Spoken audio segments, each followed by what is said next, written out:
The Watson and Crick model DNA is double helix.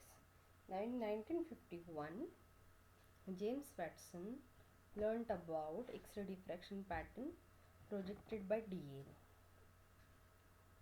The knowledge of the chemical structure of nucleotides is discovered by James Watson. That is, the DNA is composed of deoxyribose sugar, phosphate and nitrogenous bases. Erwin Chargaff experiment demonstrated that the ratio of A and T is 1:1 and G and C is also 1:1. That is, A plus T is equal to G plus C. Okay. In 1953, Watson and Crick proposed their double helical structure of DNA. Then Rosalind Franklin and Maurice Wilkins, they produced X-ray diffraction pattern by the DNA fibers. Then this is the double helical structure of DNA discovered by Watson and Crick, proposed by Watson and Crick.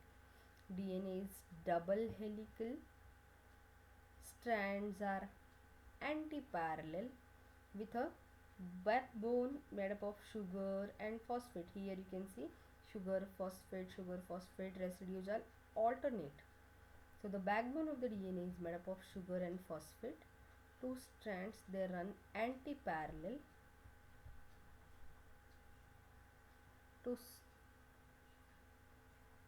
Two strands wrap around each other every 30 angstrom and once every 10 base pair. Two chains are held together with the hydrogen bond between AT and GC. Now here you can see in this structure sugar phosphate backbone. These blue colored balls which you can see, these are sugar and phosphate molecules. This forms the backbone of the DNA, and the bases, they are embedded inside of the helix. Okay, bases are embedded inside of the helix. Then the DNA chemical constituents.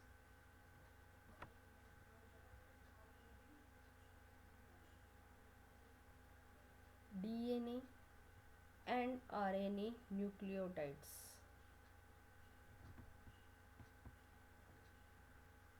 Now this is DNA nucleotide,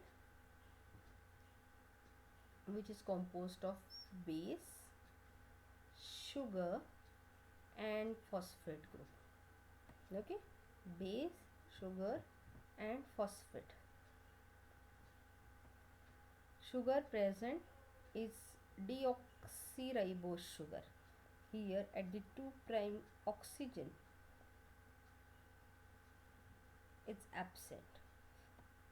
This is RNA nucleotide, which includes base, sugar, ribose sugar and phosphate. Base, ribose sugar and phosphate. Okay, this is nucleotide. Nucleotide means consists base, sugar and phosphate. This one is polynucleotide chain of the DNA molecule, where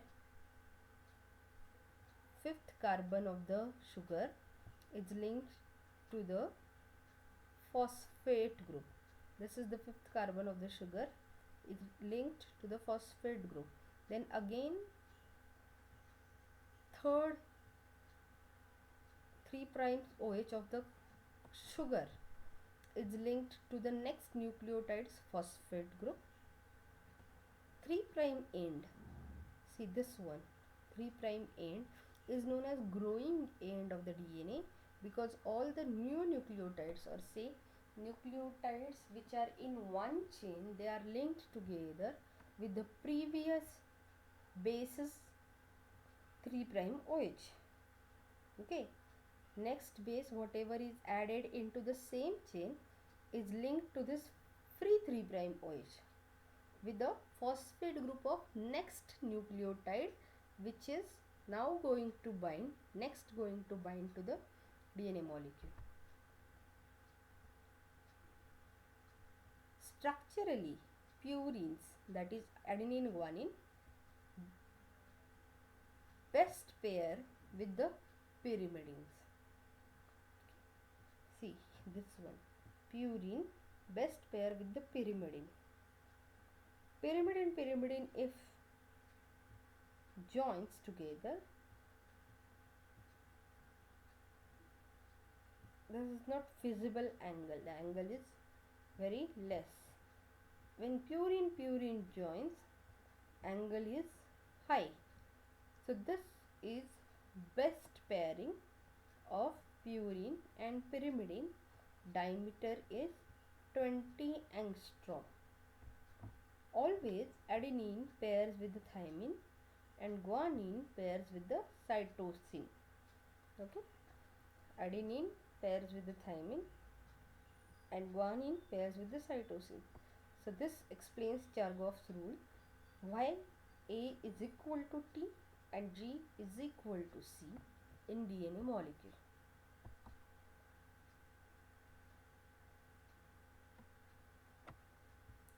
A and T or G and C both pair with one another with the hydrogen bonds. There are 3 hydrogen bonds present between the G and C molecules and 2 present between A and T. 2 hydrogen bonds between A and T and 3 between A and G. See here also, adenine and thymine base pairing is shown, which consists 2 hydrogen bonds. Guanine and cytosine, they have 3 hydrogen bonds.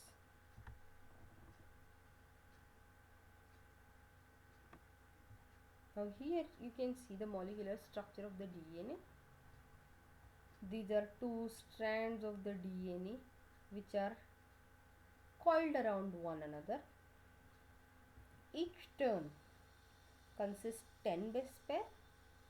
Now see here, this angle of rotation is higher, so it is major groove. Here this angle of rotation is lower, so this is minor groove. Each turn of this helix consists 10 base pair and distance between 2 base pair. Now here you can see AT and GC base pair. The distance between 2 base pair adjacent nucleotides is 0.34 nanometer. Okay, so therefore one turn distance is 3.4 nanometer. Diameter of the DNA is, we have already seen, it is 2 nanometers or 20 angstrom. This is the axis around which the 2 DNA strands are turned around one another. This is B form of DNA, which is present in 99% of the organism. Normal form of the DNA, okay, which is left-handed. This is right-handed DNA. Okay, now what do you mean by this left-handed and right-handed helix?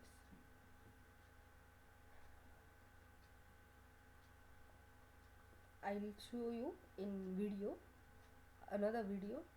This third one is Z form of DNA, which is zigzag DNA, found in only few archaeal organisms.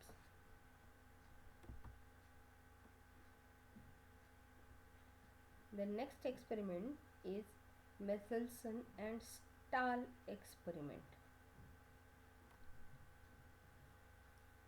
These two scientists, Michelson and Stahl, confirmed that DNA replicates by semi-conservative mode of replication.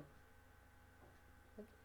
Semi-conservative mode, that is only 50% of the DNA strand is identical or is passed to the next generation and 50% is newly synthesized. So what they did is, for control, they took E. coli and grown for many generations in normal nitrogen, N14 nitrogen medium. Okay, now why only nitrogen is considered here? Because DNA is made up of nitrogenous bases and they are synthesized by every organism whenever required or whenever DNA duplicates. Then they extracted the DNA from the cells, centrifuged on density gradient centrifugation. Now this density gradient centrifugation separates molecules on the basis of their density. Now if you see this tube, centrifuge tube, here the density gradient is already developed using either sucrose or ficol or cesium chloride. Density at bottom is highest and decreases towards the top side. So at the top side the density of the medium is lowest. Now this N14 nitrogen has low density.